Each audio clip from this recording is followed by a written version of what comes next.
दोस्तों आ चुका है आज का विज्ञान विषय का सेकंड एग्जाम का पेपर कक्षा 10वीं एमपी बोर्ड का। सभी बच्चे जल्दी से जल्दी चैनल को सब्सक्राइब कर लीजिएगा क्योंकि अब धमाल होने वाला है दोस्तों। यहाँ पर देखिएगा एमपी बोर्ड के जितने भी बच्चे मेरे साथ में जुड़े हुए हैं, अभी तक आपने लाइक अगर नहीं किया तो लाइक कर दीजिएगा। और अब हम स्टार्ट कर रहे हैं इस क्लास को, जल्दी से करते हैं शुरुआत आज की हमारी इस क्लास। और दोस्तों ये पूरा का पूरा 100% वायरल पेपर है जो कि आप लोगों की परीक्षा में इसमें से क्वेश्चन आपको देखने को मिलेंगे। आज आप परीक्षा में एक भी क्वेश्चन छोड़कर नहीं आएंगे। तो देख सकते हैं ये आपका क्वेश्चन पेपर है पूरा का पूरा। क्वेश्चन देखिएगा, आज आपकी परीक्षा में पहला प्रश्न आएगा, कैल्शियम ऑक्साइड का जल के साथ अभिक्रिया किस प्रकार की अभिक्रिया होती है। प्यारे विद्यार्थियों, यहाँ पर आपको ऊष्माक्षेपी अभिक्रिया के रूप में ध्यान रखना है। कैल्शियम ऑक्साइड की जल के साथ जो अभिक्रिया होती है वो एक ऊष्माक्षेपी अभिक्रिया होती है, तो इसमें आपको ऊष्माक्षेपी लिखना है। प्रोपेन के ऑक्सीजन में दहन के लिए संतुलित समीकरण चुनना है, तो ऑप्शन नंबर बी आपको रट कर जाना है। ये संतुलित समीकरण होगी जो कि आज आपकी परीक्षा में आएगी। अगला प्रश्न आज परीक्षा में आएगा। जितने स्टूडेंट्स वीडियो को देख रहे हैं तो सभी बच्चे चैनल को सब्सक्राइब जरूर करें। विद्युत चुंबक का कोर बनाने के लिए निम्नलिखित में से कौन सी सामग्री सबसे उपयुक्त होती है। तो इसमें आपको लोहा करेक्ट उत्तर के रूप में लिखना है। लोहा जो होगा सही उत्तर हो जाएगा। वीडियो को लाइक करने में आज कंजूसी नहीं करना है प्यारे विद्यार्थियों। सुबह सुबह अगर मैं आपके लिए मेहनत कर रहा हूँ तो सभी बच्चे एक साथ वीडियो को लाइक जरूर कर दीजिएगा, है ना।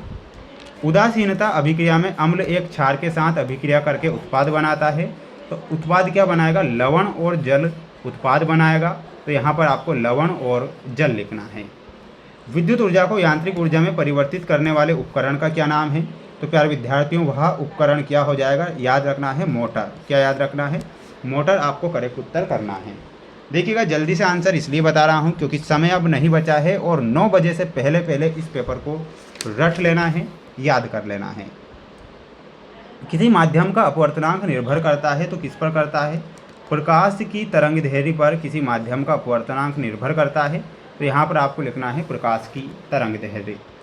बढ़ेंगे हमारे अगले क्वेश्चन की ओर। अगला क्वेश्चन देखिएगा, क्रियाओं को मेडुला के द्वारा नियंत्रित किया जाता है, तो वो क्रियाएं कौन सी होती है। ध्यान रखिएगा वो क्रियाएं होती है अनैच्छिक क्रियाएं। कौन सी क्रियाएं होती है, अनैच्छिक क्रियाएं। दाहिने हाथ के अंगूठे के नियम के अनुसार यदि अंगूठा धारा की दिशा में इंगित करता है तो उंगलियां किस दिशा में मुड़ जाएगी। तो उंगलियां जो होती है चुंबकीय क्षेत्र की दिशा में मुड़ जाएगी। यहाँ पर आपको क्या लिखना है, चुंबकीय क्षेत्र। अगला देखिएगा, मछलियों के हृदय में केवल कक्षी होते हैं, तो मछलियों के हृदय में केवल 2 कक्षी होते हैं। आँख का वह भाग जो इसे रंग प्रदान करता है तो उसे क्या बोला जाता है, आइरिस उसे बोला जाता है। यहाँ पर आप लिखिएगा आइरिस। में ऊर्जा का प्रवाह एक ही दिशा में होता है, तो किस में होता है, पारितंत्र में ऊर्जा का प्रवाह एक ही दिशा में होता है, तो पारितंत्र लिखकर आज आना है। जब कोई अम्ल धातु के साथ अभिक्रिया करता है तो गैस उत्पन्न होती है, हाइड्रोजन गैस।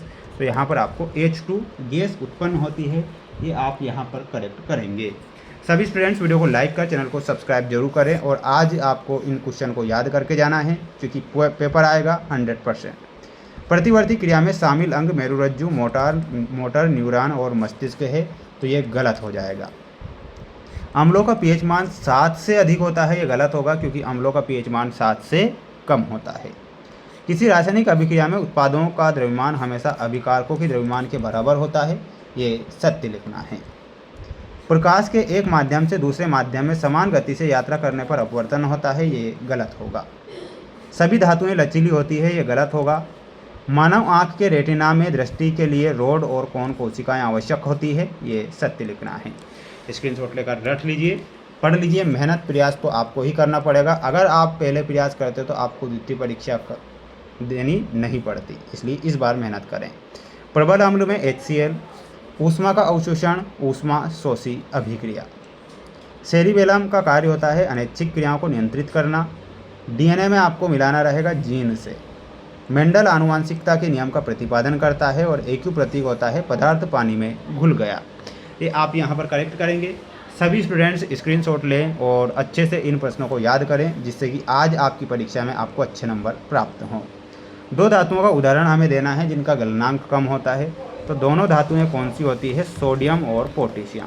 क्या ध्यान रखना है, सोडियम और दूसरी धातु का नाम लिखना है पोटेशियम। ये आप करेक्ट करेंगे। किसी छड़ चुंबक के बाहर चुंबकीय क्षेत्र रेखाओं की दिशा क्या होती है? तो इसमें आपको लिखना है उत्तर ध्रुव से दक्षिण ध्रुव की ओर। क्या लिखना है? उत्तर ध्रुव से दक्षिण ध्रुव। मानव का सामान्य रक्तचाप कितना होता है? तो लिखना है 120 से 80 mmHg तक। ठीक है, ये आप करेक्ट करेंगे। इसके बाद हम हमारे अगले प्रश्न की ओर बढ़ेंगे। अगला प्रश्न देखिएगा, ये रहा आपका अगला क्वेश्चन। मानव मस्तिष्क का कौन सा भाग सोचने, सुनने, सूंघने, देखने के लिए विशेषीकृत है? तो उस मस्तिष्क को हम कहते हैं अग्र मस्तिष्क। क्या बोला जाता है? तो लिखना है आपको अग्र मस्तिष्क। मायोपिया को ठीक करने के लिए कौन से लेंस का उपयोग किया जाता है? तो इसमें आपको लिखना है अवतल लेंस। क्या लिखना है? अवतल लेंस। एथिन का रासायनिक सूत्र क्या होता है? तो लिखना है C2H4। ये आप करेक्ट करेंगे। सभी स्टूडेंट्स ध्यान से पेपर को पढ़ें, अच्छे से मेहनत करें। IMP क्वेश्चन मेरे द्वारा चैनल पर डाल दिए गए हैं और ये पेपर मोस्ट इम्पोर्टेंट के तौर पर बताया है। सभी बच्चों को चैनल को जरूर सब्सक्राइब करना है। जय हिंद।